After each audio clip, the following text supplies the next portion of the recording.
Assalamualaikum warahmatullahi wabarakatuh.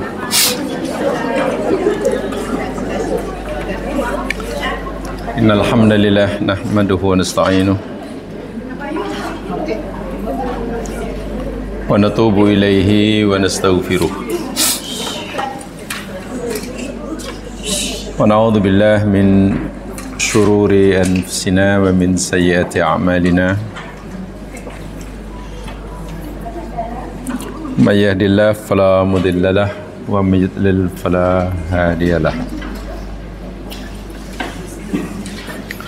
Asyhadu an la ilaha illallah wahdahu la syarika lah wa asyhadu anna Muhammadan abduhu wa rasuluh.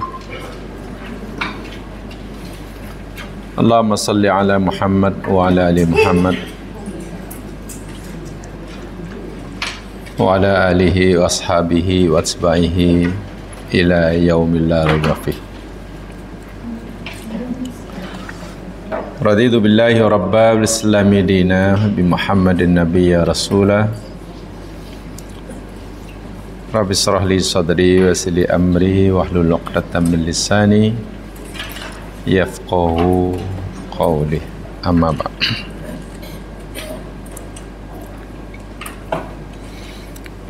Panjatkan doa Allah SWT, mudah-mudahan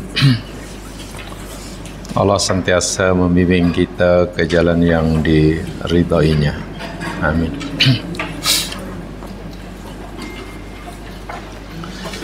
InsyaAllah kita akan teruskan siri kajian kita Suratul Kahfi.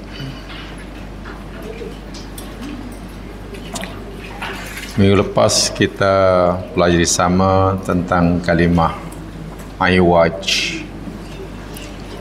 dan juga rahsia di sebalik hukum bacaan saktah. Mudah-mudahan ia menambahkan pengetahuan bagi kita terhadap firman Allah Subhanahu wa taala. Perkataan iwajun minggu lepas kita telah jelaskan maknanya, yakni nafyut tanaqud. Nafyut tanaqud, tidak adanya percanggahan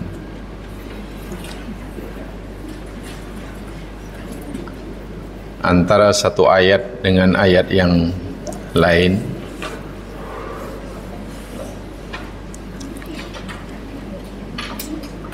Makna yang kedua,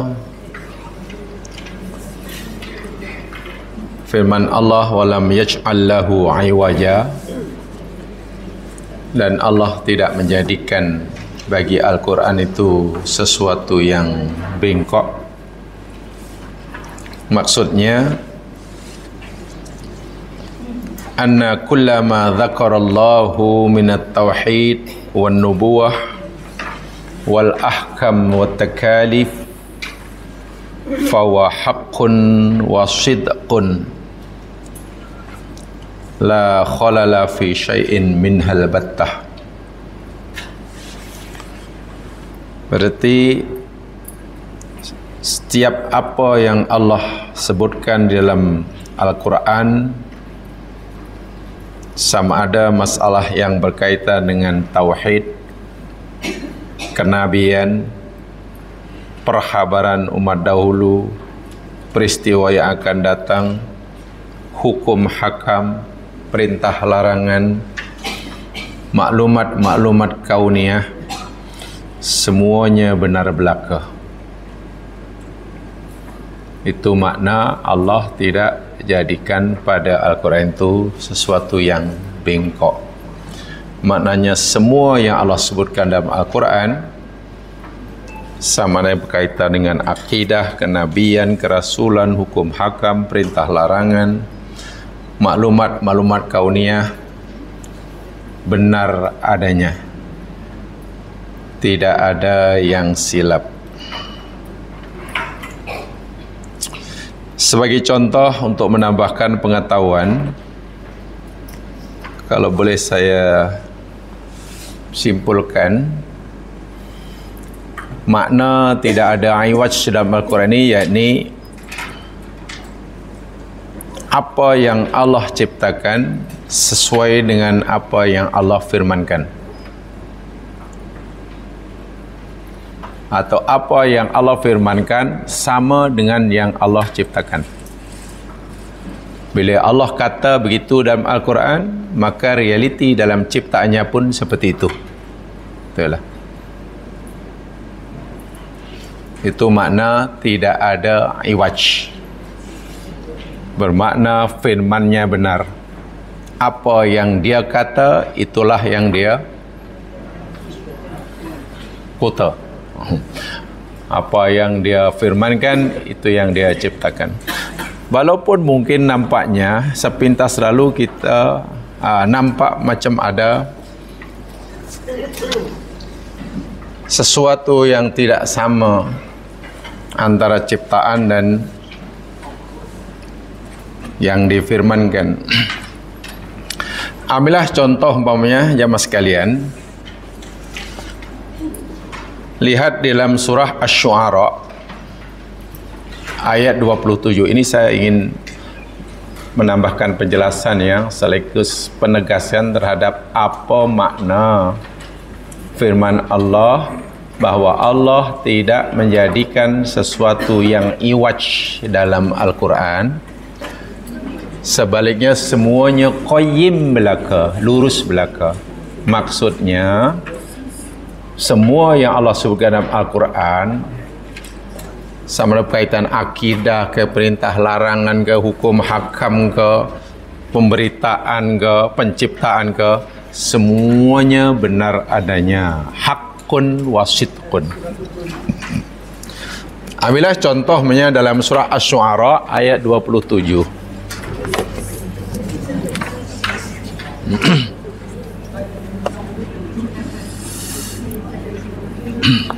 Asy-Syu'ara apa? 20. Asy-Syu'ara ayat 27. Di situ Allah berfirman, coba ya.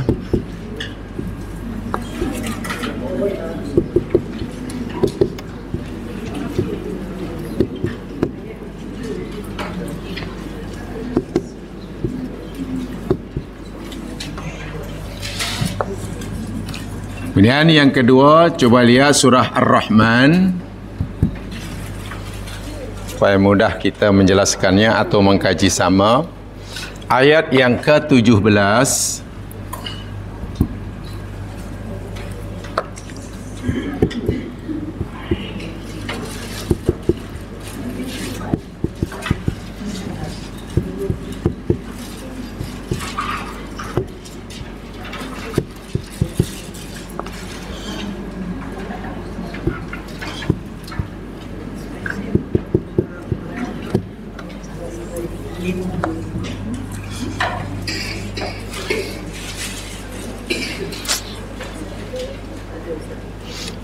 Yang ketiga, lihat surah Al-Ma'arij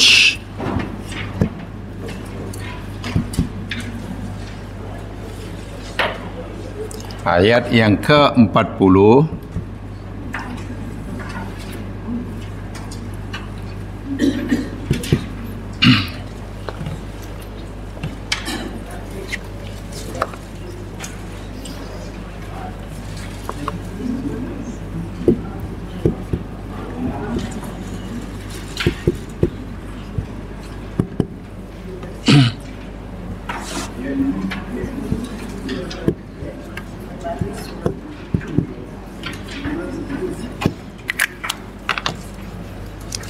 Baik. Kalau tak tengok pun tak apa, dah ada tulis. Tapi sebenarnya pastikan lihat ketiga ayat ini dalam 3 surah ini. Saya hanya ingin menjelaskan. Ayat lain.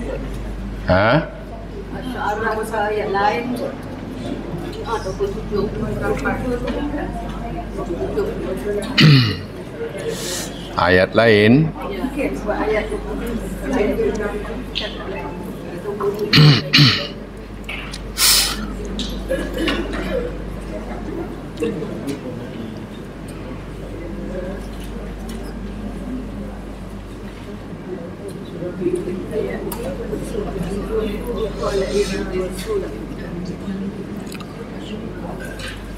Ayat 27 campur 1.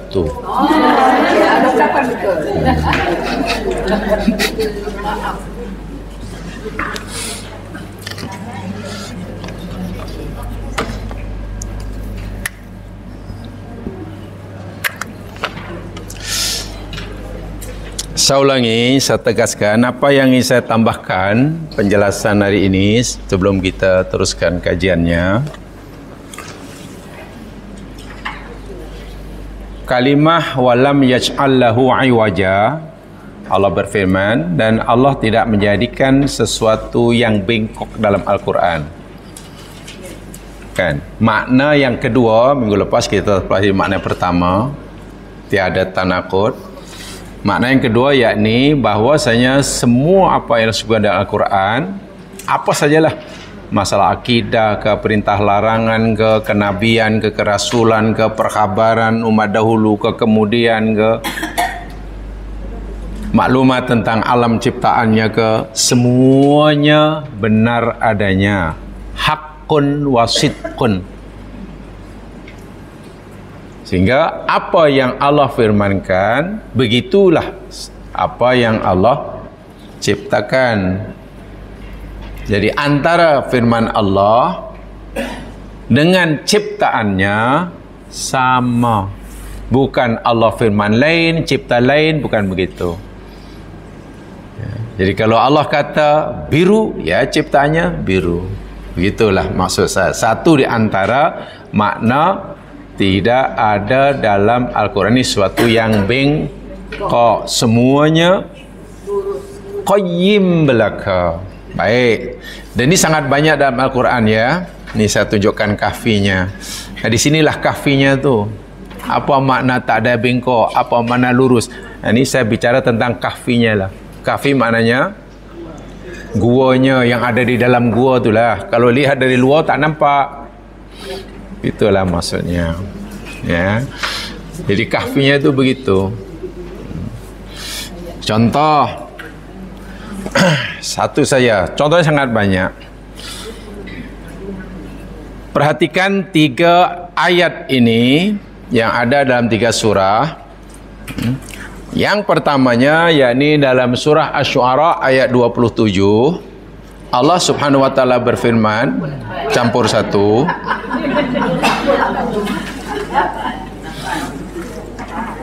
Allah berfirman ayat 28, macam mana? Rabbul masyriqi wal maghribi. Dah itu sajalah, tak payah sambung panjang-panjang. Apa di situ terjemahannya? Allah itu adalah Rabbul masyriqi wal maghrib. Rabbun, Tuhanlah, masyriq timur, maghrib. Baik. Allah adalah Tuhan penguasa arah timur dan barat. Pak, kalimat masyriq wal maghrib ni bentuknya apa? Masyriq, maghrib, rad. Maknanya ada berapa timur, ada berapa barat dalam ayat ini? Satu. Maknanya Allah itu Tuhan bagi satu timur, satu barat. Betul ya? Itu ya kalau ayat ini. Nah, sekarang lihat surah Ar-Rahman. Ayat 17. InsyaAllah jemaah boleh mengikuti ini. Saya ulangi, apa makna tak ada iwaj tu? Kita gali.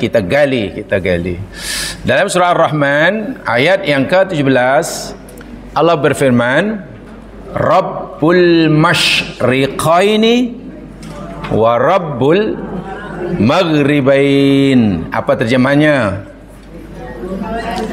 Allah itu adalah Tuhan dua timur dan Tuhan dua barat. Sekarang dalam ayat ini Allah beritahu kita ada berapa timur, ada berapa barat. 2 timur, 2 barat. Yang tadi ayat sebelumnya ada berapa timur, barat? 1 timur, 1 barat. Biolah. Tunggu dulu. Sekarang perhatikan ayat yang ketiga, surah Al-Ma'arij ayat 40. Allah berfirman di situ, a'udzubillahi minasyaitonir rajim. Ya, kalau ayat lengkapnya fala uqsimu birabbil masyariqi wal magharibi innal qadirun. Betul ya? Di situ Allah berfirman, sungguh aku bersumpah birabbil masyariqi wal magharib, dengan Tuhan masyarik, beberapa timur, wal magharib, dan beberapa barat. Coba jangan ikuti betul-betul ya. Masyrik itu mufrad, maknanya 1. Masyriqaini itu mutanna, 2. Masyarik itu ma. Jadi kalau masyrik 1 timur, masyriqaini 2 timur, masyarik timur banyak kan. Maghrib 1 barat, maghribain 2 barat, magharib banyak barat. Pertanyaannya, mana yang kita nak percayai? Sekejap kata 1. Sebenarnya timur ni 1 ke 2 ke 3 atau banyak? Coba. Tapi ingat saya tadi katakan makna Allah tidak menciptakan bengkok, maknanya satu di antaranya semuanya benar belaka, apa yang dikata sama dengan apa yang diciptakan. Bila Allah berfirman, aku ini penguasa timur dan barat, aku ini penguasa 2 timur 2 barat, aku ini Tuhan penguasa banyak timur dan banyak barat, bermakna timur barat ada 1, ada 2, ada 3. Banyak. Baik, pertanyaannya, ini pertanyaan yang paling dasar lagi. Pertanyaan, timur itu 1 ke 2 ke 3? 1. Habis kenapa Allah kata banyak timur? Atau 2? Atau 2? Nah, di sinilah kita kena gali apa yang nak disampaikan oleh Allah ini. Kalau baca dah secara kasar lahir aja kita bingung apa ya. Ya paling-paling kita kata ya kita mesti beriman sebab Allah kata begitu. Kalau tak beriman dosa masuk neraka gitu. Walha Allah sedang memberitahu kepada kita tentang subhanallah hakikat kebenaran yang sebenarnya dalam alam ciptaannya, Ya mas sekalian, ketika Allah berfirman, aku ini Tuhan penguasa masyrik 1 timur dan maghrib 1 barat, yang Allah beritahukan bukan tentang jumlah timur dan jumlah barat. Ayat ini tidak memberitahu kita tentang jumlah timur, jumlah barat itu ada 1, 2 atau 3 atau lebih. Tidak, sama sekali. Maklumat yang diberikan oleh Allah, yang Allah nak beritahukan bukan tentang berapa banyak timur, berapa banyak barat. Sama sekali tidak. Walaupun mungkin kita menterjemahkannya Tuhan 2 timur dan 2 barat, Ar-Rahman. Tuhan banyak timur dan banyak. Karena kita mungkin sudah terlanjur menterjemahkan 2 timur, 2 barat, banyak timur, banyak barat, 1 timur, 1 barat. Kita fikir Allah sedang memberitahu kepada kita tentang jumlah timur dan barat itu ada berapa. Di situ kesilapan yang teruk. So bukan itu yang nak disampaikan. Yang disampaikan bukan begitu. Jamaah sekalian, ketika Allah berfirman Dia Rabbul Masyriq wal Maghrib, kita artikan timur, 1 timur katalah. Sebab tak sepatutnya kita terjemahkan 1. Baik, Rabbul Masyriq wal Maghrib, Allah itu penguasa timur dan barat. Apa agak yang nak disampaikan oleh Allah dalam ayat ini?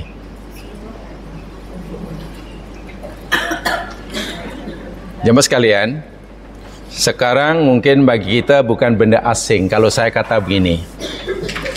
Matahari pagi bagi kita tinggal di Kuala Lumpur atau Malaysia terbit di arah mana?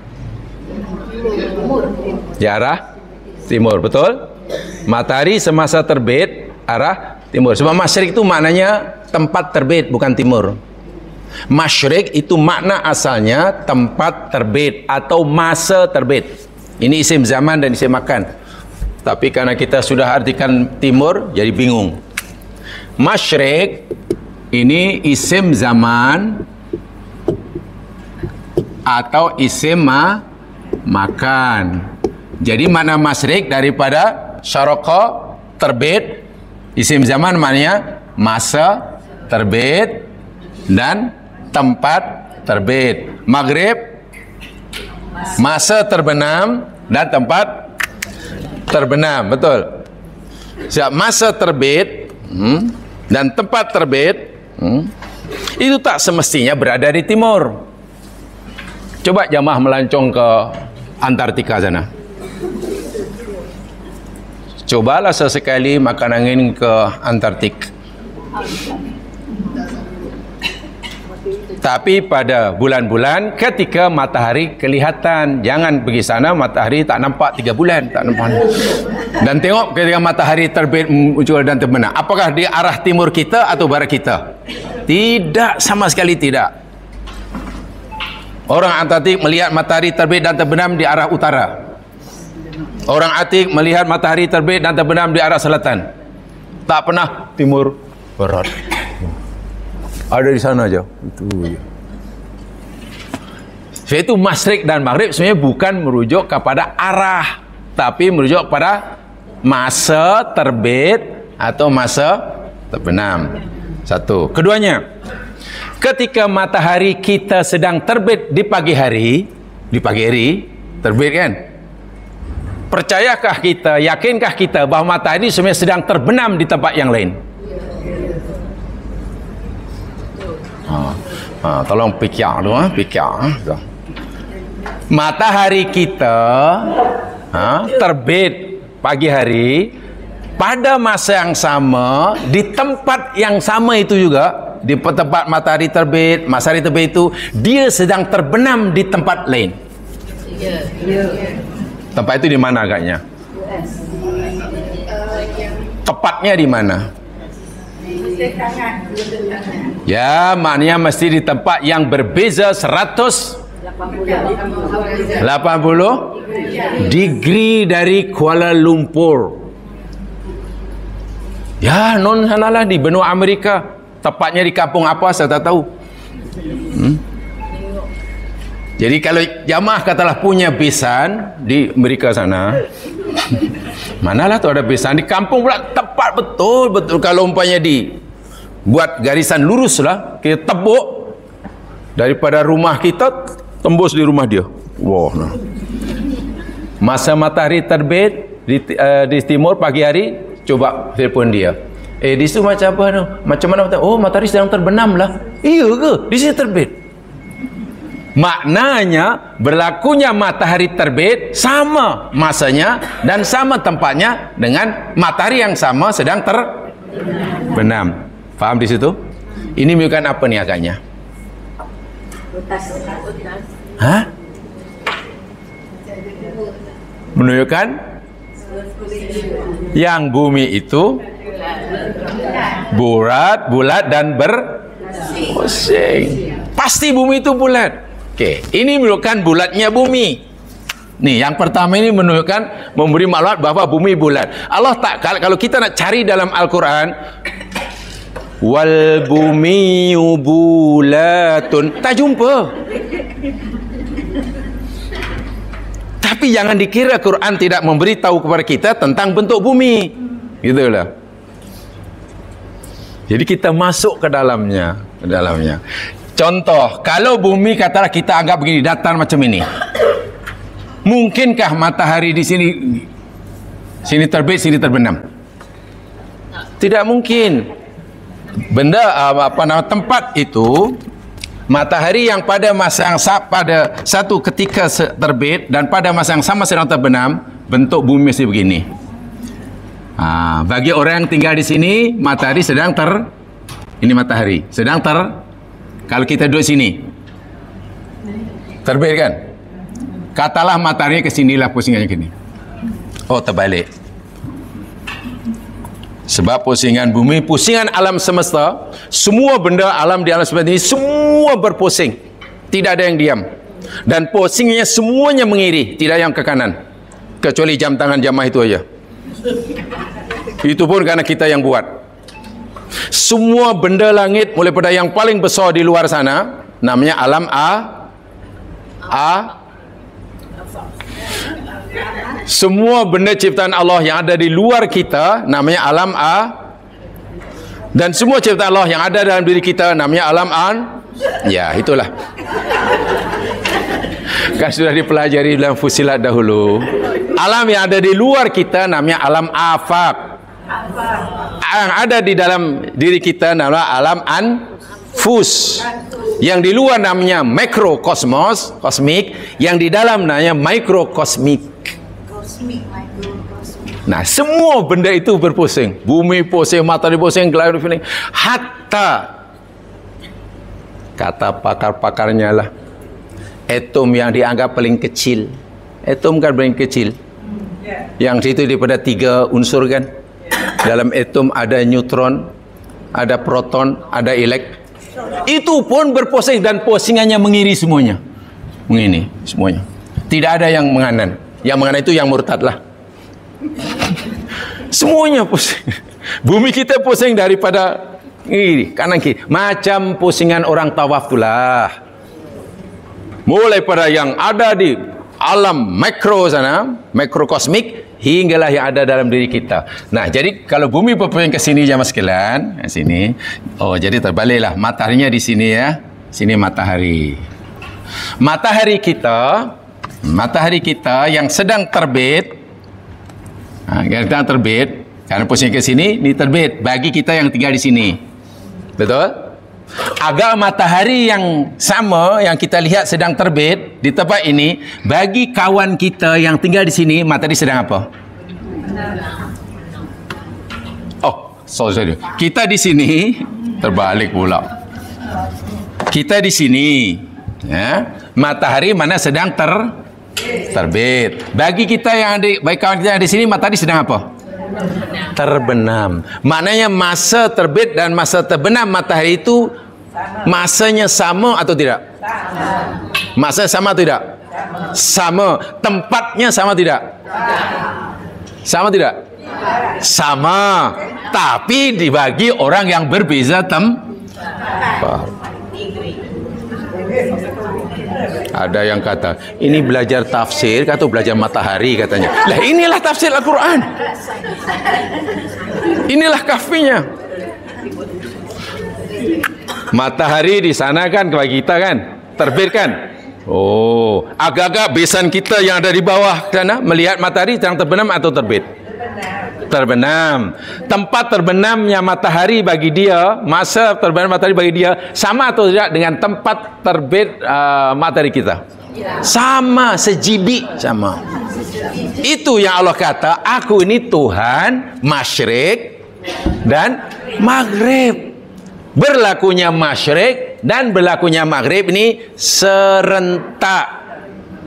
Ada faham? Tempat berlakunya masjid mana tempat terbit ya, dan tempat terbitnya matahari pun berada di tempat yang sama, tapi dilihat oleh orang yang berbeza tempat dan bezanya masih 180 degree. Kan bulatan 360 kan? Tak percaya cek sendiri. Pastikan mana agak tempat yang berjarak 180 degree daripada Kuala Lumpur. Cari di Amerika sana. Pasti jawapannya, oh ya sedang terbit. Oh ya sedang terbenam. Sayangnya kita panjat menak KL, Tawa, di sana pun jangan duduk di dalam gua, tak nampak. Subhanallah, ini dia. Karena Allah kata, aku ini Tuhan masyrik dan rupanya yang nak diberitakan oleh Allah nih, adanya rotation. Bukan sekadar bumi mesti bulat, tapi bumi juga berrotasi, berpuasa. Sebab terbitnya matahari dan kemudian apa terbitnya matahari pasti ada, dan penjelasan tentang ada rotation ada dalam ayat ini. Ini jelas menunjukkan adanya rotation. Allah kata, aku ini Tuhan, apa ni tadi? Dua kan? Dua masyrik dan dua maghrib, betul? Dua masyrik dan dua maghrib. Dua masyrik, dua maghrib. Baik, sekarang ketika matahari di sini sedang terbit bagi orang sini, ni bagi B lah, dan sedang terbenam bagi A katakanlah. Sekarang matahari sudah di sini, matahari di sini. Agak matahari ketika di sini ni karena perjalanan ke sini ya, mengiri ya semuanya. Bagi B matahari sedang apa kalau sedang di sini? Bagi B, bagi B. Bagi orang yang di Amerika tadilah, matahari sedang apa kalau di sini? Oh, bingung lagi. Nah, matahari posisinya mengiri semuanya nih. Ini mengiri sini, di sini. Sekarang, kalau kita di sini, di sini, matahari di sini, agaknya matahari sedang apa? Terbit atau terbenam? Masyrik atau maghrib? Masyrik. Bagi B matahari yang sedang masyrik, bagi A apa?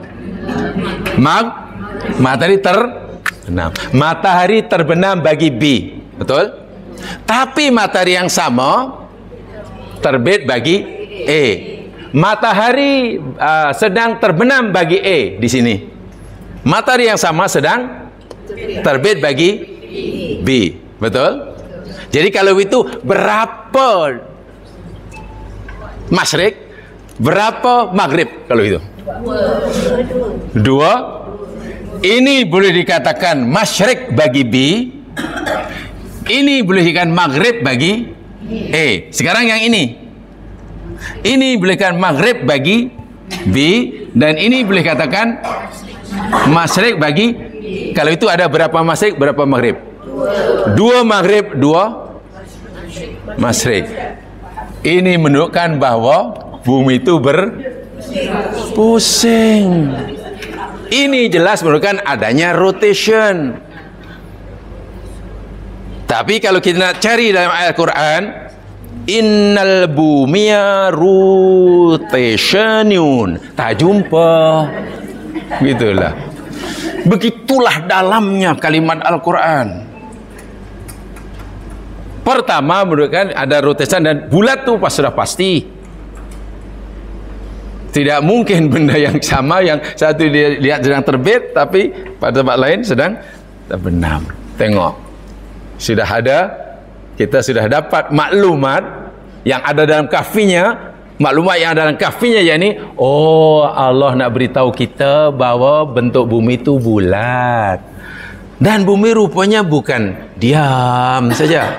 Rupanya dia berpusing, rotation, rotasi, berpusing pada paksinya macam gasing. Sebab itulah ada Rabbul Masyriq wa Rabbul Maghrib, ada Rabbul Masyriqain wa Rabbul. Habis macam mana yang Rabbul Masyariq pula? Tempat terbit banyak, tempat terbenam pun banyak. Yang ini tadi sudah faham ya, satu tadi. Ini tempat terbit, tempat terbenam, satu bagi orang berlawanan. Matahari yang sama dilihat oleh A, oh sedang terbenam. Disaksikan oleh B yang tempatnya berlawanan 180 degree sedang terbit. Matahari yang dilihat oleh B sedang terbenam. Matahari yang sama dilihat oleh A sedang terbit. Di sini ada bumi bulat dan sekaligus bumi berotasi, dua ini. Sekarang macam mana yang ini pula? Rupanya tempat terbit banyak dan tempat terbenam pun juga banyak. Jamaah sekalian, katakanlah ini matahari. Ya, matahari macam ni, gambar matahari itu macam inilah. Nah, ini gambar matahari. Macam inilah bentuk matahari itu. Menyinari bumi. Okey? Matahari menyinari bumi.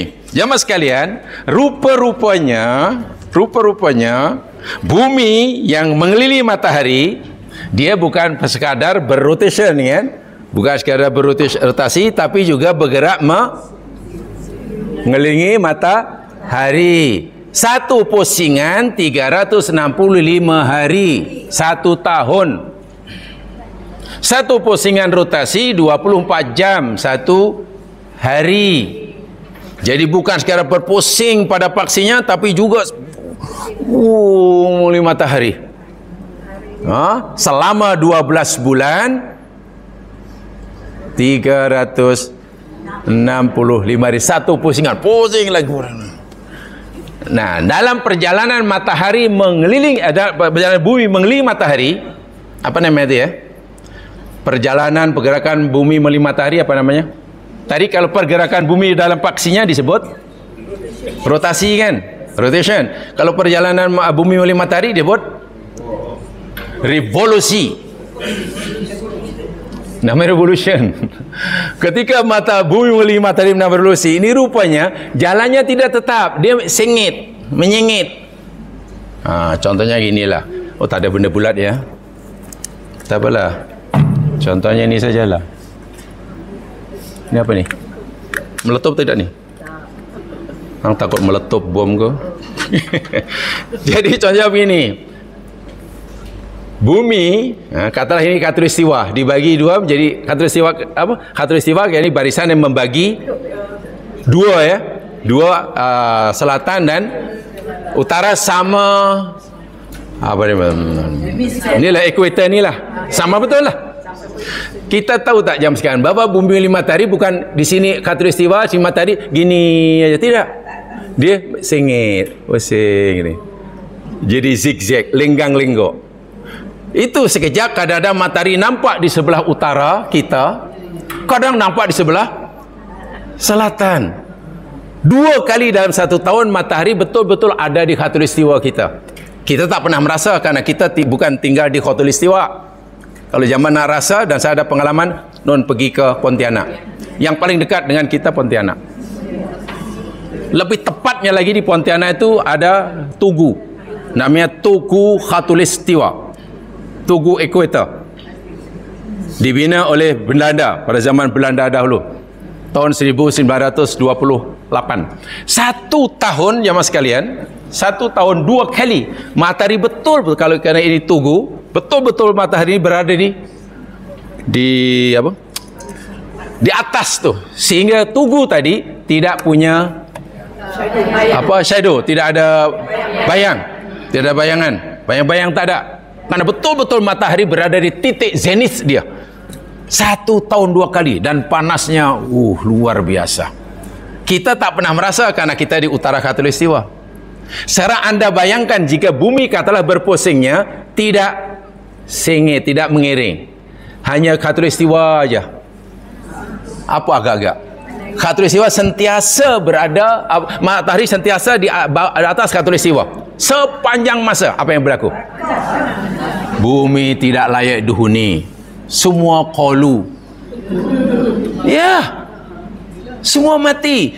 Jadi agar bumi ini dapat dihuni oleh makhluk hidup, maka bumi lenggang-lenggok jalannya, lenggang sepanjang tahun. Sebab itulah tempat terbit, masa terbit bagi matahari setiap harinya pasti berbeza. Saya ulangi, masa terbit matahari setiap hari pasti berbeza waktunya. Tapi biasanya dalam jadual, biasanya dirubah ya seminggu sekali lah. Kan seminggu sekali kan. Minggu ini subuh katalah pukul 5, berapa umpamanya 56. Nanti besok 25. Kan itu sebenarnya setiap minggu berubah, tapi terlalu sekejap, jadi biasanya tunggu 1 minggu lah. Ini karena matahari setiap hari bagi kita terbit di tempat yang berbeza pada masa yang berbeza, karena jalannya itu tadi, jalannya lenggang-lenggok macam ni.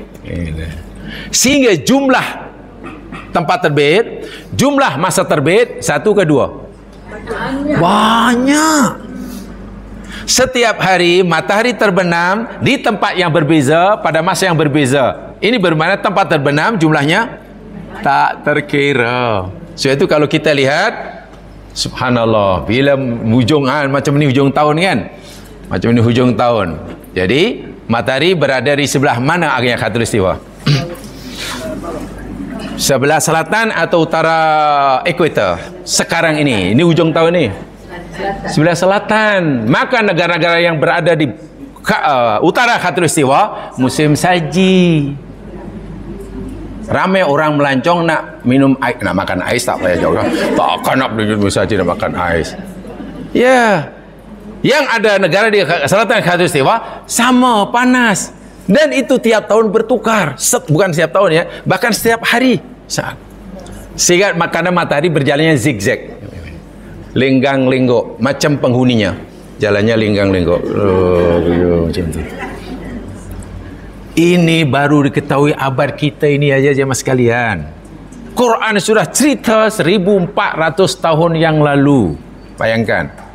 Tadi saya katakan Allah sudah beritahu, lam naj'al lahu iwaja. Aku tidak menjadikan sesuatu yang bengkok dalam firmanku ini.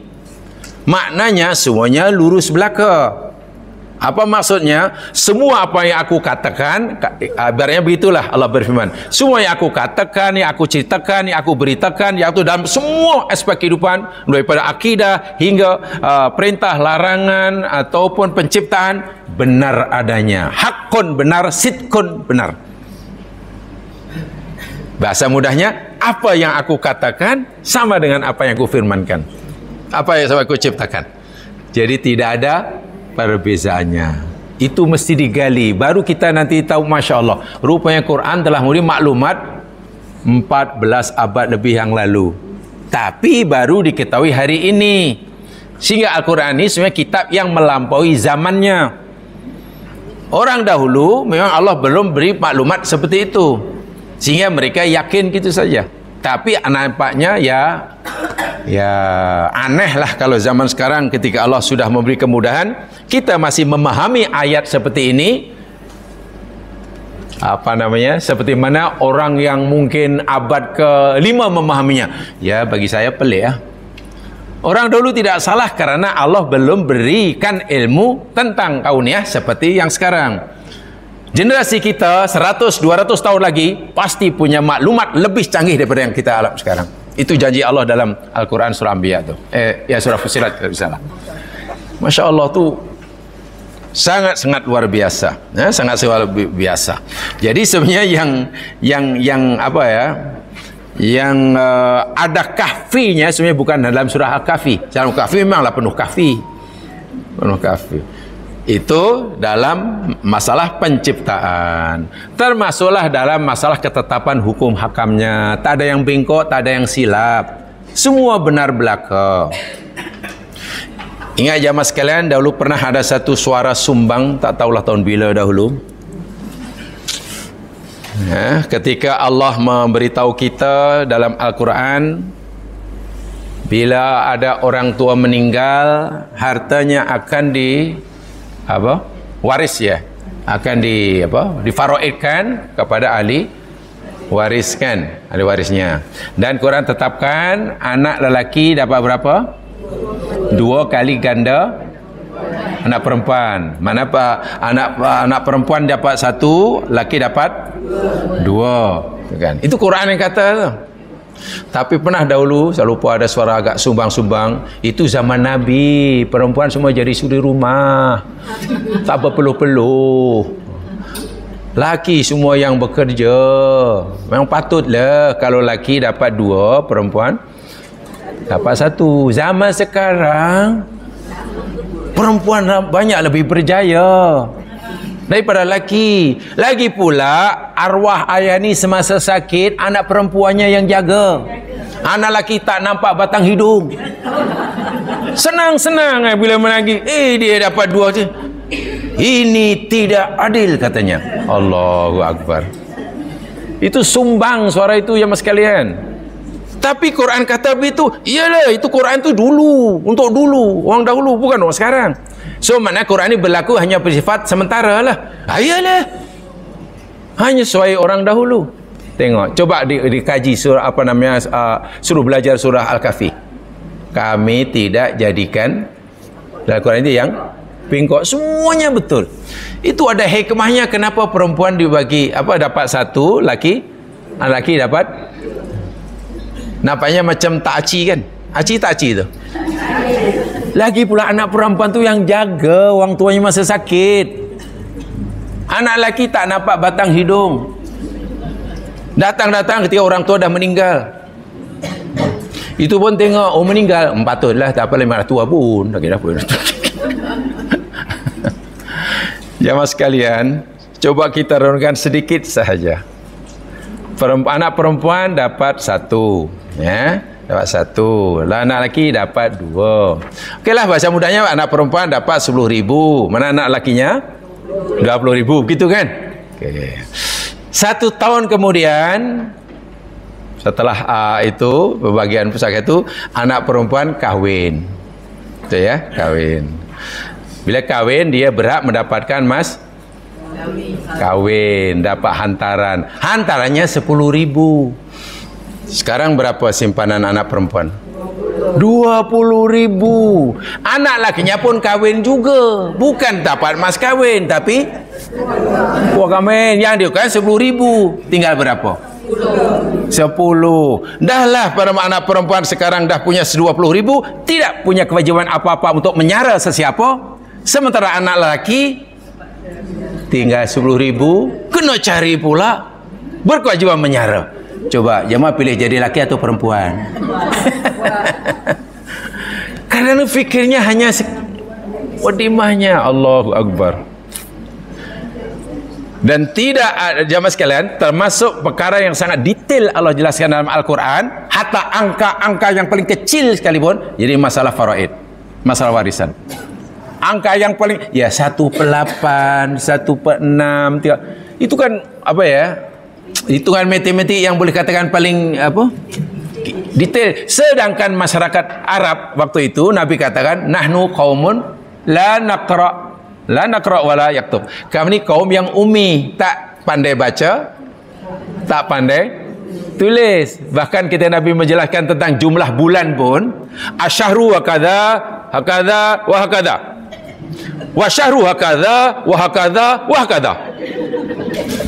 Jadi sahabat pun, bulan itu kadang-kadang ni 30 hari. Tapi bulan itu ada yang kadang-kadang ni kata wah kata Nabi apa? Itu satu. Sahabat pun tengok nak menjelaskan jumlah bulan pun Nabi terpaksa memperagakan begitu. Tiba-tiba Quran cerita tentang pusaka hingga angka 1/6, 2/3. Kenapa begitu detail sekali? Ya, karena masalah pusaka, kalaulah Allah tidak tetapkan situ, pasti huru-hara. Pasti huru-hara. Apalagi sekarang banyak pakar matematik.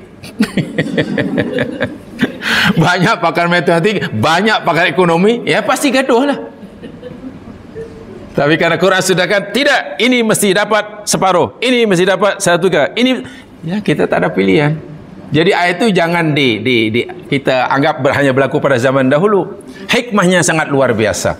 Ingat, karena Allah beritahu kita, aku tidak jadikan dalam Al-Quran itu sesuatu yang bengkok. Sebenarnya semuanya qayyima, semuanya lurus belaka. Tidak ada yang bengkok, benar belaka. Walaupun jika sekiranya kita hingga hari ini, saat ini belum mengetahui kebenarannya, masih meragui kebenarannya, ya itu salah kita. Itu ajalah. Tidak ada yang tidak lurus. Jika kita nampak macam ada yang tak lurus, ya mana kita belum lurus. Jadi yang perlu diluruskan kita, bukan Qurannya. Hidup yang betul, yakni kita mesti berusaha untuk mengikuti apa kata Quran. Jangan paksa Quran mengikuti kemauan kita. Wah, itu susah itu. Kita paksa Quran mesti sama dengan kemauan kita. Tak boleh. Ya? Kita tundukkan kemauan kita pada Al-Quran. Coba itu makna kedua, lam yaj'al lahu iwaja qayyima.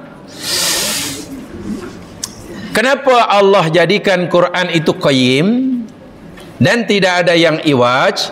Rupanya adalah tujuannya. Apa yang jadi objektifnya? A'udzubillahi minasyaitonir rajim. Qayyiman liyundhira ba'san syadida min ladun wa yubashshiral mu'minin alladzina ya'malunas lihat anna lahum ajran hasanah. Tujuannya supaya dia Muhammad andhara yundiru memberi peringatan ba'san syadida akan adanya siksa yang sangat-sangat berat dahsyat. Neraka lah tu maksudnya. Milladunhu dari sisinya. Sisi Allah maksudnya. Yang kedua, agar Muhammad yubashshiral mu'minin memberikan kabar gembira. Pada siapa? Alladzina ya'malunas salihat. Kepada orang beriman yang mereka beramal soleh, anna lahum ajran hasanah. Bahasanya bagi mereka ganjaran yang baik, dan dapat ganjaran yang baik itu makithina fihi abada. Apa tu? Mereka akan tinggal menetap di dalamnya selama-lamanya. Baik. Di dalam ayat ini, ayat berikutnya supaya mudah saya menjelaskannya. Ayat yang keempat punya wa yundhiral ladzina qalu ittakhadallahu walada. Baik, sekarang begini, supaya kita mudah menyimpulkannya, mulai pada ayat 2 hingga ayat 4.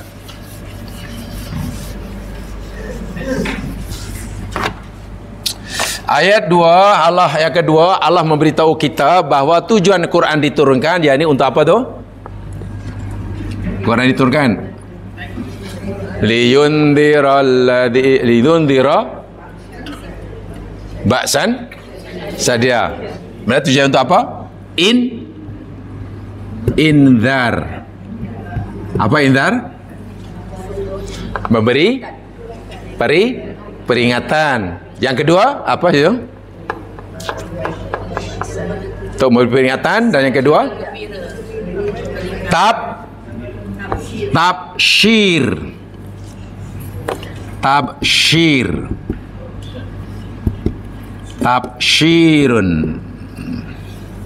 Ayat yang keempat dan jadi apa? Indhar balik. Betul? Begini susunannya, indhar balik. Indharun. Jadi indhar, kemudian tafsir, kemudian indhar. Saya ingin sampaikan dari aspek ini saja. Nabi Muhammad SAW dengan Al-Qurannya, Al-Quran yang Allah berikan, diperintah untuk menyampaikan dua ini saja. Satu, menyampaikan indhar, peringatan. Yang kedua, menyampaikan tabsyir atau bisyarah, kabar gembira. Semua kita sudah tahu, dalam ayat yang lain pun sudah banyak. Indhar itu ditujukan kepada mereka yang menolak Quran. Seakan-akan Allah berfirman, jika engkau tidak mau menerima nabiku, jika engkau tidak mau menerima kitabku, siap lo. Begitulah. Itu namanya indhar. Siap lo. Adapun kepada yang menerima, bila kamu beriman, bersih menerima, aku bagi kabar gembira, kamu akan dapat surga. Dua itu sajalah. Lalu manusia diberi pilihan, nak pilih dapat indhar atau nak dapat tabsyir. Jamaah sekalian, coba sekarang pertama yang disampaikan. Ayat kedua, liyundhira ba'san sadida. Supaya Nabi memberikan indhar akan adanya siksa yang sangat dahsyat. Dalam ayat kedua ini, indar siapa objeknya? Siapa objeknya? Siapa yang jadi sasarannya? Dalam ayat kedua. Ayat kedua. Bukan agak-agak. Jawaban orang kafir itu pasti agak-agak. Dalam ayat kedua tidak ada kalimat orang kafir. Nah, ini kajian.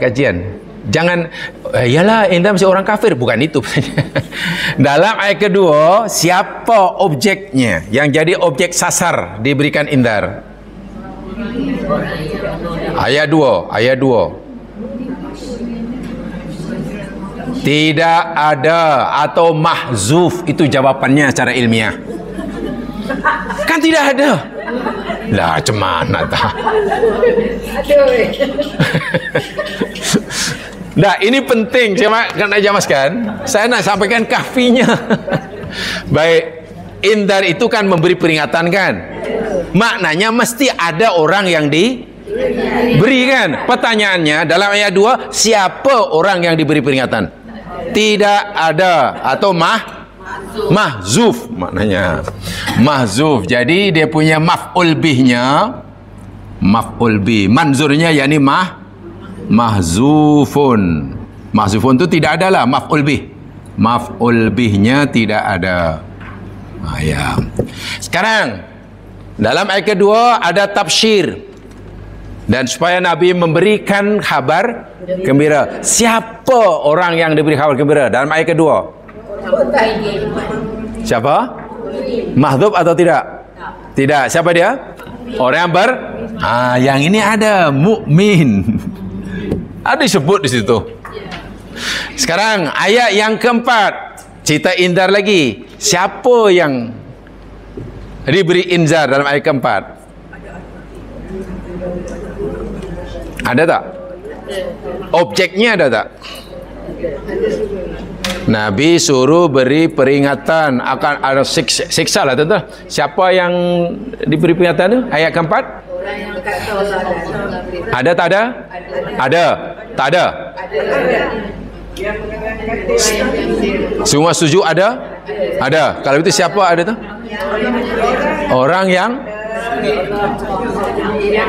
Orang yang menuduh Allah punya, itu namanya orang apa tu? Nak tulis panjang sangat. Orang yang menuduh Allah punya anak, panjang sangat lah. Lenguh saya menulis. Musyrik. Alah, pendek sajalah, jangan panjang-panjang. Nah, kalau tulis nanti kan panjang. Nah, saya sebenarnya ingin menyampaikan dari kaidah tafsir. Ini kaidah tafsir ini. Tengok, ayat ini sebenarnya berkaitan 2, 3 dan 4. 2 dan 4 saja sebenarnya, sebab yang 3 itu sambungan pada yang kedua. Ada indar ayat kedua, tapi tidak disebutkan objeknya, maf'ul bihnya. Ada tafsir, maf'ul bihnya yakni mu'min. Kemudian ada indar lagi ayat keempat, maf'ul bihnya musyrik. Indar, tafsir, kuni. Kenapa ayat pertama ini tidak ada maf'ul bihnya? Sementara ayat yang keempat musyrik. Agak orang musyrik termasuk yang Allah beri indar dalam ayat pertama atau bukan? Agak-agak. Orang musyrik. Masuk kan? Pasti masuk. Nah, dalam kaidah tafsir ya mas sekalian, dalam kaidah tafsir begini, indar yang pertama ini bersifat umum, umum maksudnya umum, maksudnya kan semua kan, semua. Nah, sementara indar yang kedua, yang keempat ini bersifat lawan umum, khos. Lawan umum khos, bukan spesifik. Bukan spesifik. Lawannya khos, kan disebut kan? Khusus. Ya. Jadi, indar pertama bersifat umum karena tidak ditujukan pada siapa. Dibuang. Yang ini khusus. Orang musyrik, jelas. Ini bermakna indar yang kedua, ayat keempat, itu hanya ditujukan kepada musyrik sahaja. Okey? Sementara indar yang pertama bukan hanya ditujukan kepada orang yang ingkar sahaja, tapi ditujukan juga kepada orang mukmin. Apa maksudnya agaknya ni? Orang mukmin berhak dapat tabsyir, tapi Allah juga beri dia indar. Itulah maksudnya. Sebab itu tak disebut. Peringatan Allah pada orang kafir jelas, mereka akan dapat siksa, betul kan? Indar Allah pada orang mukmin apanya? Orang mukmin takkan diberi ancaman. Adakah orang mukmin ini masih patut diberikan indar, peringatan yang keras, ancaman? Tak patut, kata patut, bukan sekiranya. Jawapannya kena patut dahulu. Itu terlalu jauh. Kalau patut tak patut? Patut. Walaupun mukmin. Bukankah mukmin Allah kata beri kabar gembira pada orang mukmin? Beri. Lah, takkan orang yang dah berhak mendapatkan gembira, berhak dapat surga, masih diberi peringatan, bahkan ancaman? Nah, tengok ayat ini supaya boleh faham. Supaya boleh fahamlah. Dan inilah inzar bagi orang mukmin. Firman Allah Subhanahu wa taala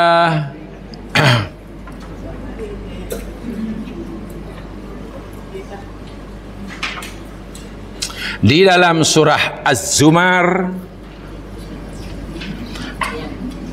surah yang ke-39,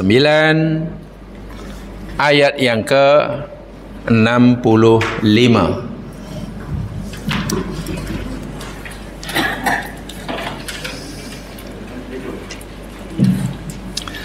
3965.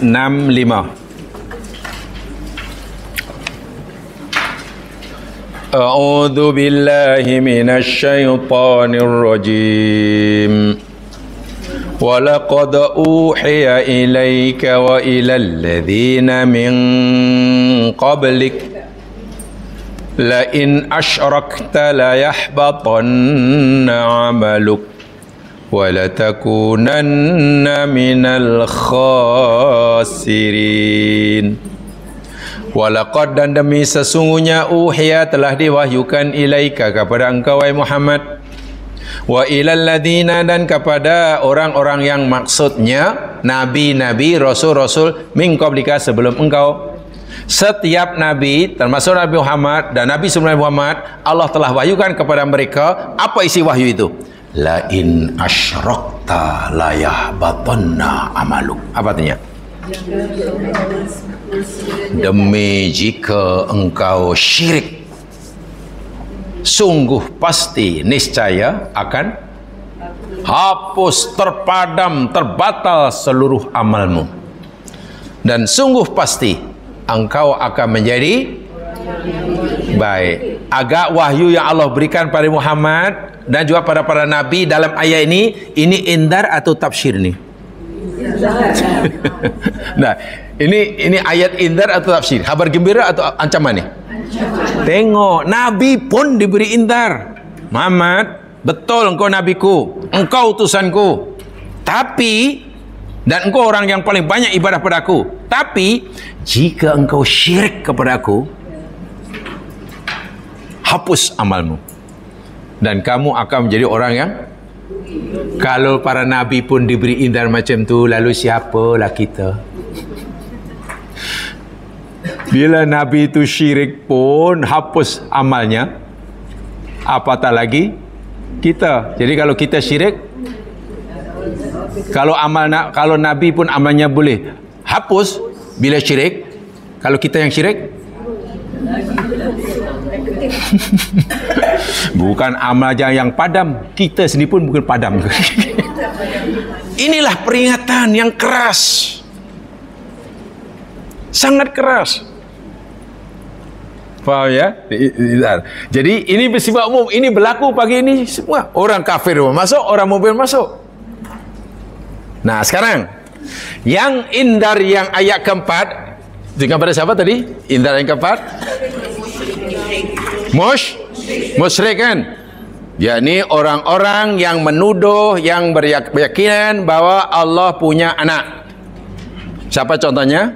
Musyrik di sini? Nasrani. Nasara lagi? Yahudi? Masuk? Tak masuk? Oh, maknanya belum hatamlah Qurannya. Nasrani tuduh Allah punya anak namanya Isa ibnu Maryam. Jesus Christ. Yesus Kristus. Yahudi tuduh Allah punya anak namanya Uzair. Quran kata, bukan saya kata. Orang kafir Quraisy tuduh Allah punya anak, yakni para malaikat itu semuanya anak Allah belaka. Tuh. Itu gila tak gila namanya. Orang kafir tuduh Allah tu punya anak, dan anaknya bukan seorang, anaknya ramai. Siapa? Tu malaikat tu. Malaikat tu semua anak Allah. Hai orang kafir, macam manalah kamu tuduh Allah punya anak? Lalu siapa isterinya? Tu. Dia kata Allah pernah punya dengan jin. Ada Quran sebut. Allah punya hubungan gelap dengan jin sehingga melahirkan anak namanya Inilah orang-orang yang Allah beri amaran yang keras dalam ayat yang keempat ini. Indah juga kepada orang musyrik. Dia yakin Allah ada, tapi yakin ada Tuhan selain Allah yang berhak disembah. Itu namanya musyrik. Dia yakin, dia percaya adanya Allah, tapi dia juga percaya adanya Tuhan yang berhak disembah selain Allah. Keras sekali ini, amarannya keras. Sebab itu tidak berdiri sendiri. Yuntiro orang-orang yang ini. Pertanyaan saya, coba perhatikan. Indar di sini tadi berlaku untuk mukmin, orang kafir sebab umum, dan juga orang mukmin. Jadi termasuk inilah. Pertanyaan saya, agak-agaklah orang musyrik yang Allah beri indar dalam ayat keempat ini, kan? Indar beri orang musyrik, agak-agaklah mereka ni masih diberi tafsir atau tidak oleh Allah. Karena sebelumnya ada tafsir. Ayat sebelum ayat 4, ayat 3 kan, ayat 2 kan ada tafsir kan? Dan Allah memberikan kabar gembira pada orang mukmin yang beramal soleh kan, bahawa mereka dapat pahala yang baik dan tinggal kekal di dalamnya selama-lamanya. Kemudian dan memberi peringatan, agak-agaklah orang musyrik sini masih dapat tafsir atau tidak pada Allah. Bukan kalau-kalau, saya tanya iya atau tidak. Itu kalau ujian tak lulus tu.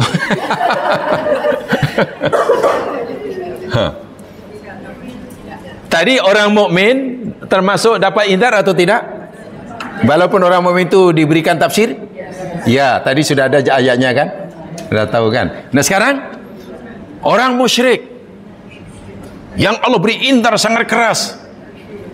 Keras sungguh. Beli orang kafir, walaupun mereka ini orang-orang yang diberi indar sangat keras, pertanyaannya, adakah mereka ini masih diberi tafsir oleh Allah? Agak-agaklah. Walaupun diberi amarannya sangat keras.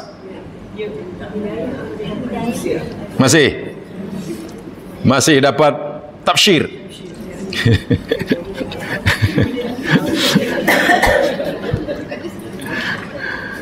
Atau memang langsung tak dapat kabar gembira walaupun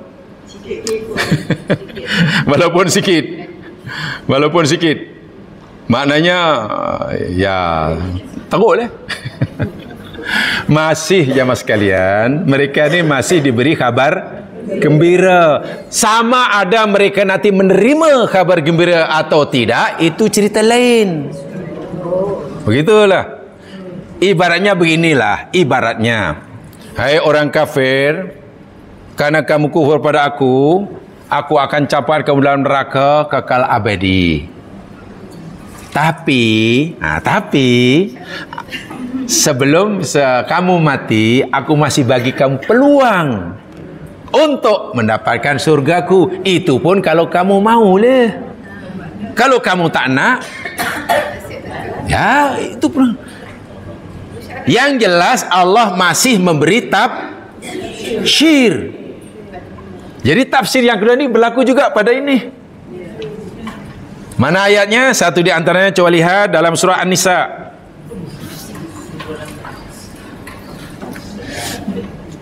Ingat ya, karena tadi saya katakan kita belajar surah Kahfi bukan tafsir yang dohirnya saja, tapi lebih kepada kafinya. Sebab dohirnya senang, yakni beri pernyataan pada orang kafir, dan beri kabar pada orang mukmin dapat pahala yang baik. Kan baik itu yakni surga. Di surga itu ada makan minum tanpa masak. Di surga makan puas-puas tak ada tandas. Di surga muda tak ada tua. Ya itu biasa dengar kan. Dia tak payah diulangi lah. Tak payah diulangi. Lihat surah An-Nisa ayat 171. Ini cerita orang musyrik yang menuduh Allah punya anak itulah.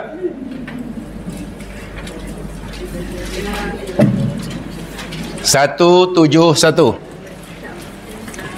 Tolong direkodkan ya untuk bahan kajian, renungan gitu.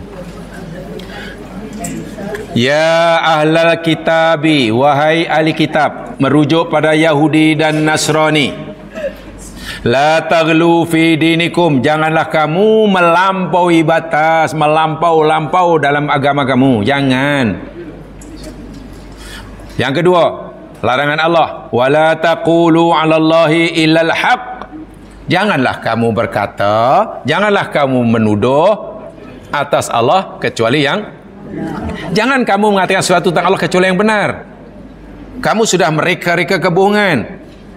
Contohnya kamu Yahudi tuduh Allah punya anak, namanya Uzair. Kamu Nasrani tuduh Allah punya anak, namanya Isa. Janganlah. Allah kata, innamal masihu Isa bin Maryam. Hanya saja Isa yang kamu tuduh sebagai anak Allah itu adalah anak kepada Maryam. Dan dia adalah Rasulullah, utusan Allah, bukan anak pada Allah dan juga bukan Allah. Wa kalimatuhu, dan kalimat Allah, firman Allah, alqaha ila Maryam, yang Allah berikan kepada Maryam. Karena kelahiran Isa di Maryam sangat ajib sekali. Yang lain masih ada pasangan, ada suami, ada bermula dari cantuman antara satu spermatozoa lelaki dengan ovum dia melalui proses yang panjang, embrio bertukar-tukar. Itu yang lain. Maryam tidak mengalami ini. Allah langsung kun, jadilah. Allah nak ciptakan Maryam, hanya ya kun jadi. Alqaha ila Maryam waruhum minhu, daripadanya. Sebab itu fahaminu billahi wa rusuli. Ini nasihat Allah pada ahli kitab Yahudi dan Nasrani. Maka berimanlah kamu kepada Allah sahaja dan juga kepada Rasul-Rasulnya, termasuk Rasul Allah yang kamu wajib percaya, yakni Isa yang kamu tuduh sebagai anak aku itulah. Begitu maksudnya. Allah tegaskan lagi, wala taqulu thalathah. Janganlah kamu berkata atau mengatakan atau berpendapat Tuhan itu ada 3. Thalathah itu 3. Janganlah kamu mempercayai adanya Trinity. Tak boleh. Sama ada Trinity ke Trimurti ke, tak boleh. Ya, Trinity kan Nasrani, Trimurti kan orang Hindu. Orang Hindu Trimurti. Allah nasihati, intahu, berhentilah, sudah, enough is enough. Khairul lakum. Apa tu? Kebaikan bagi kalau kamu dengar kata aku, kata Allah, sudah hentikanlah, jangan tuduh aku punya anak, berhentilah sudah. Bila kamu berhenti, tidak lagi tuduh aku punya anak, sebaliknya Tuhan yang berada itu hanya aku seorang, khairul lakum. Tengok, kebaikan bagi kamu, bukan lebih baik ya. Jangan salah arti, bukan lebih baik. Kalau lebih baik, maknanya mereka Trinity pun baik. Faham tak maksudnya?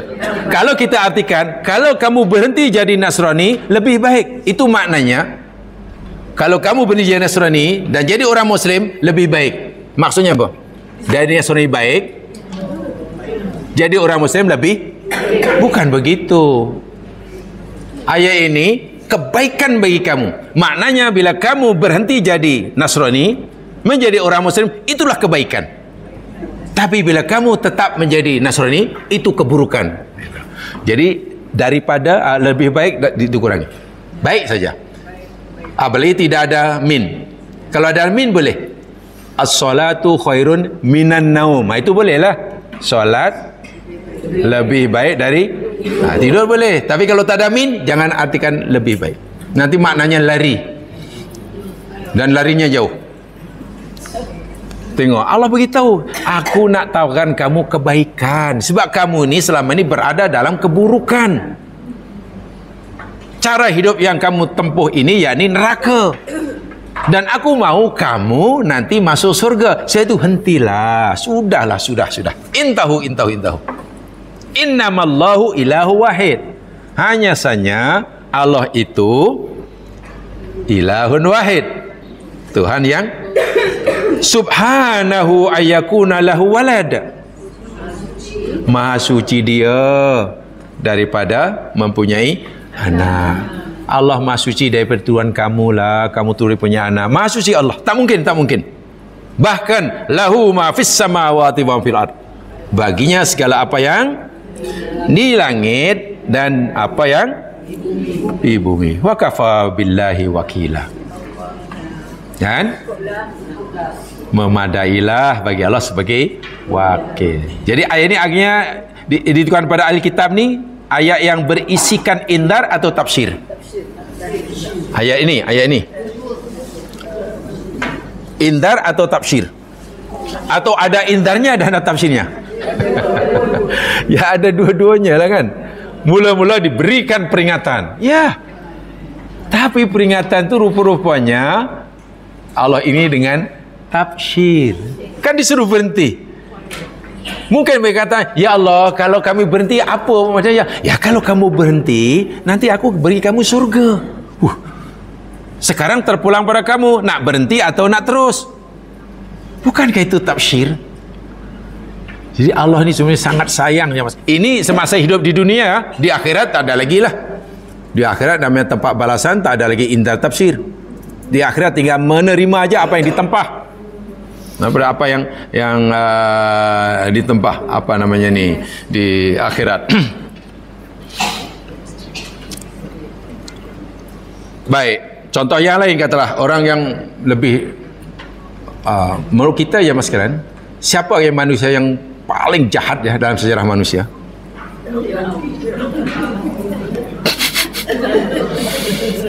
Manusia yang pernah dicipta oleh Allah paling jahat sungguhlah.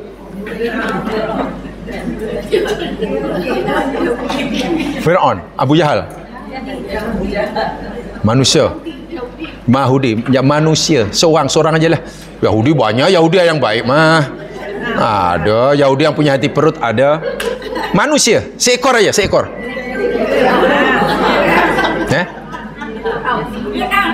Fir'aun. Dari mana kita tahu dia paling jahat?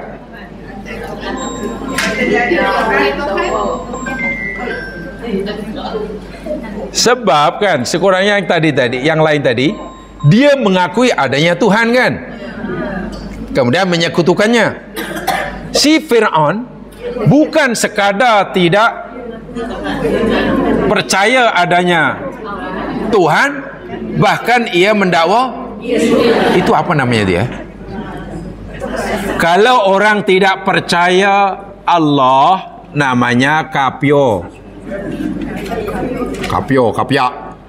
Orang yang meyakini ada Allah tapi meyakini ada Tuhan selain Allah namanya musyrik. Sekarang ada orang bukan sekadar tidak meyakini adanya Tuhan, sebaliknya bahkan malah ia mendakwa dirinya. Itu apa namanya dia? Apa dia? Dah, kalau tak percaya adanya Tuhan pun kafir. Ini yang tak, bukan sekadar tak percaya, mendakwa dirinya Tuhan. Apa tu? Yalah, orang macam Firaun tu apa namanya? Tahulah apa nama dia. Ya, mungkin kalau tanya anak muda, oh itu nama dia bapak kafir. Namanya macam tu dah. Orang seperti Fir'aun itu berjamaah sekalian, daripada Allah pasti sangat kuat. Paling kuat. Sungguh pun begitu, sejahat-jahat Fir'aun pun Allah masih beri dia tafsir. Bayangkan. Ya. Nah, tahu ayatnya? Lihat surah An-Nazi'at. Lihat surah An-Nazi'at surah 79.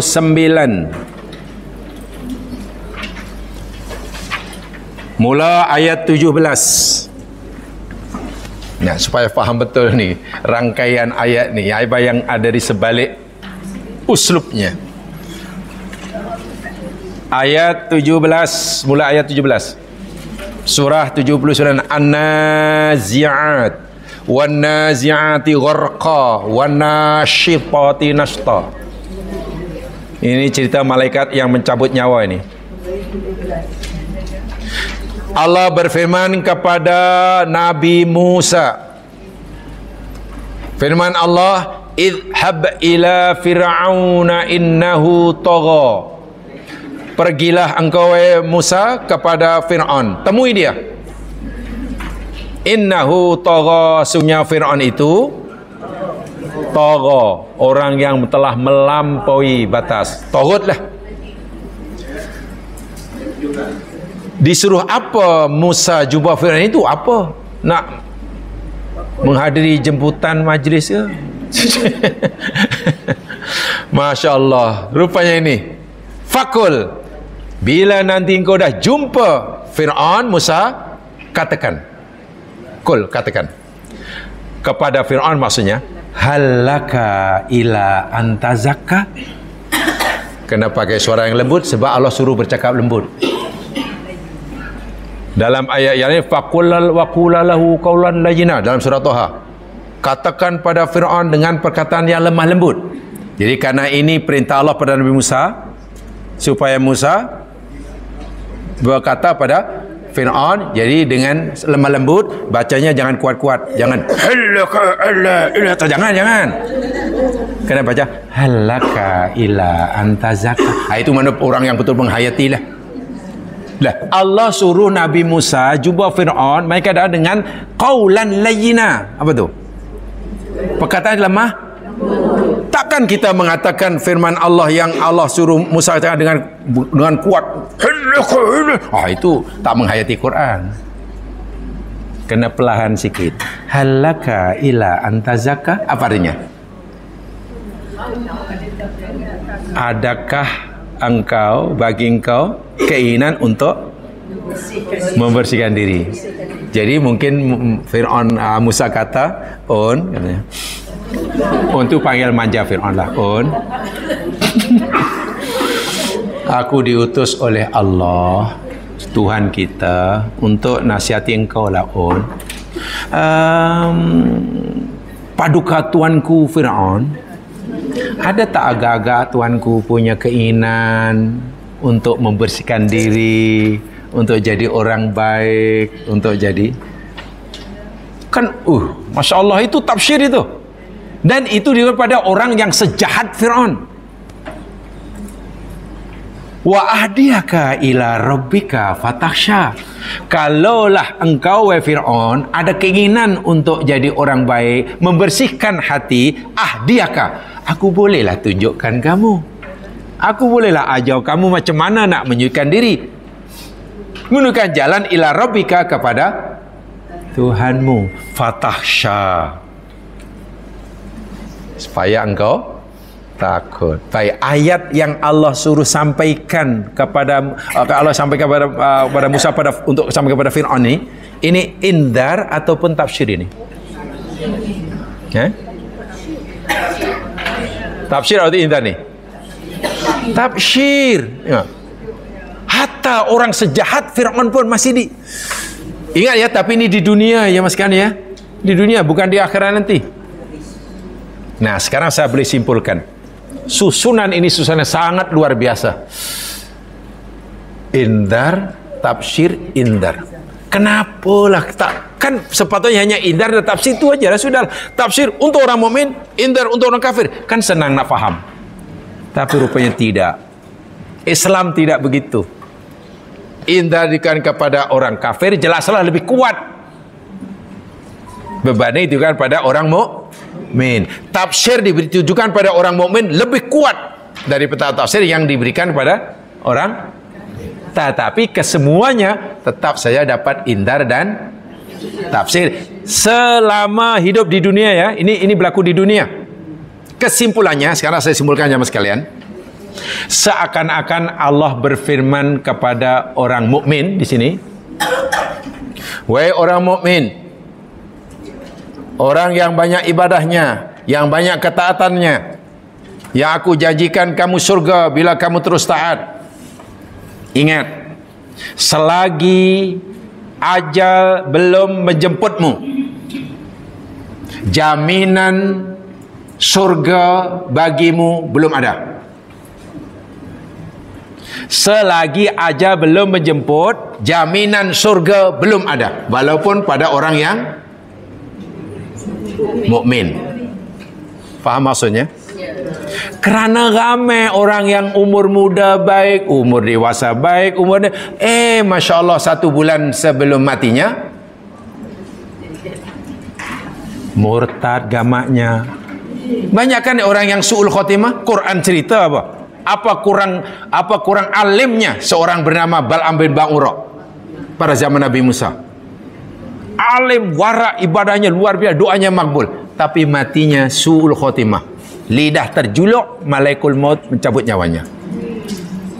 Artinya sebaik manapun kamu wahai orang mukmin, sebanyak manapun ibadah kamu, jaminan surga buat kamu belum ada selagi ajal belum menjemputmu. Karena barangkali Nabi berikan hadis Nabi, ada orang yang melakukan amalan-amalan surga dalam hadis sahih. Jarak antara dia dengan surga tinggal 1 dhira'. 1 dhira' mana 1 hasta. 1 hasta ni 1 kaki lah. Jarak antara dia dengan surga tinggal 1 kaki. Kemudian dia tukar haluan melakukan amalan ahli neraka. Mungkin murtad dan mati ketika itu. Neraka tempatnya. Wah, sepanjang hayatnya melakukan amalan ahli surga. Sebaliknya kata Nabi, ada orang yang melakukan amalan-amalan ahli neraka. Jarak antara dia dengan neraka tinggal 1 dhira'. Kemudian ia bertukar haluan jadi orang mukmin dan mati ketika ia mukmin. Masuk bekas ahli sihir Fir'aun. Asalnya kafir ke mukmin? Kafir biasa atau kafir?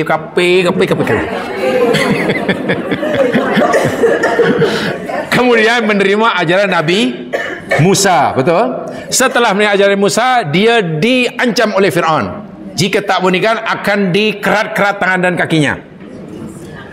Adakah ia meninggalkan ajaran Nabi Musa karena takut dikerat-kerat tangannya? Rela dikerat-keratkan, mati yang menyakitkan. Pertanyaan, berapa lama bekas ahli sihir Fir'aun menjadi orang mukmin? Berapa lama kayaknya? 3 tahun? Ada 3 tahun? 2 tahun? 6 bulan? Tak ada kan? Katalah hari ini menurut agama Islam mukmin kan, petang malam diancam oleh Fir'aun, esok dilaksanakan hukuman, mana mungkin hanya 24 jam jadi orang mukmin. Sementara sepanjang hayat sebelumnya ia kafir. Matinya si orang mukmin di mana tempatnya? Surga. Sehingga tafsir bagi orang kafir sekalipun, tafsir bagi orang kafir, wahai orang kafir, seakan Allah berfirman, selagi ajal belum menjemputmu, peluang kamu untuk masuk surga masih ada. Jangan katakan, hei orang kafir, tiada esok bagimu. Janganlah. Katakan pada mereka, tomorrow never dies. Kepada si mukmin, hai orang mukmin, jangan kamu ujub, jangan kamu bangga, jangan kamu tu yakin bahawa kamu masuk surga. Selagi ajal belum menjemputmu, jaminan masuk surga itu belum ada. Sehingga peringatan seperti ini bagi orang mukmin, hanya orang mukmin istiqomah hingga hembusan nafas yang jadilah mukmin yang mutakin hingga hembusan ke tarikan nafas terakhir ya. Saya pun tak tahulah. Biasanya orang menghembuskan nafas terakhir atau menarik nafas terakhir tak jadi hembus. Atau tarik hembus tak tarik balik. Apa? Breathe in ke breathe out yang terakhir biasanya? Tak tahulah. Jadi yang baik kekalkan baik, istiqomah. Selagi Allah belum panggil kita, jangan pencin, jangan berhenti, jangan cuba-cuba. Tak apalah, sesekali nak try. Jangan. Maksiat jangan sesekali nak try. Bayangkan ketika ia coba amalkan maksiat, malakul maut pula menjemputnya. Nanya jemaah sekalian. Kepada si kafir yang banyak dosa, jangan putus asa mencari ridha Allah. Peluang masih ada. Allah lorongkan. Kamu nak pengampunan aku, kamu nak surga aku, ni peluangnya. Kepada si kafir. Jadi si kafir tidak boleh putus asa. Jangan, ya Allah betul lah dosaku ni sangat banyak, kalau kau bagi peluang untuk taubat pun nampaknya tak cukup masa. Umur pula dah lanjut, jadi alang-alang mandi biar pas aku yuk aja lah. Bukan begitu. La taqnatu mir rahmatillah, dan surah Az-Zumar. Wahai orang yang banyak maksiat, banyak deraka, banyakkan dosa, bergerak dosa, jangan kamu berputus asa daripada mencari rahmat Allah. Maknanya, sebanyak dosa manapun, jangan kita putus asa bertaubat. Gitulah. Faham ya, ini susunan ni, indar, tafsir dan indar. Jadi indar berlaku bagi orang kafir juga bagi orang mukmin. Hanya saja indar pada orang kafir lebih kuat berbanding pada mukmin. Mukmin tafsirnya lebih kuat. Tafsir berlaku pada orang mukmin dan juga pada orang kafir. Hanya saya tafsir kepada orang mukmin lebih kuat, lebih ketara. Itulah rahmat Allah. Hamba Allah yang paling baik pun oleh Allah masih diberi peringatan. Nabi diberi peringatan. Kalau kamu syirik, siap. Fir'aun yang paling jahat pun oleh Allah masih diberi kabar gembira. Ada tak keinginan nak taubat pun, katanya. Melalui Musa itu. Panggilnya On aja, panggilan manja dia. Faham ya? Itu jamaah sekalian, tafsir kahfinya dari 3 ayat itu. Sebab isinya mudah. Beri peringatan pada orang kafir, beri kabar kepada orang mukmin, dapat pahala yang baik, kekal di dalamnya, surga lah tu. Beri peringatan kepada orang yang menurut Allah punya anak, Yahudi Nasrani, orang kafir lah. Apa balasannya? Neraka lah tu. Tapi yang saya sampai tadi, jadi tarkibnya tu. Dia punya susunan ayat tu sangat menarik lah. Sangat menarik. Wallahu alam, mudah-mudahan memberi manfaat saya menyampaikan. Alhamdulillah kalau itu masih bersama. Subhanakallahumma bihamdika asyhadu an la ilaha illa anta astaghfiruka wa atubu ilaik. A'udzu billahi minasyaitonir rajim. Wal 'ashr innal insana fi khusr alladziina aamanu wa 'amilus shalihat wa tawassaw bil haqq wa tawassaw. Assalamualaikum warahmatullahi wabarakatuh.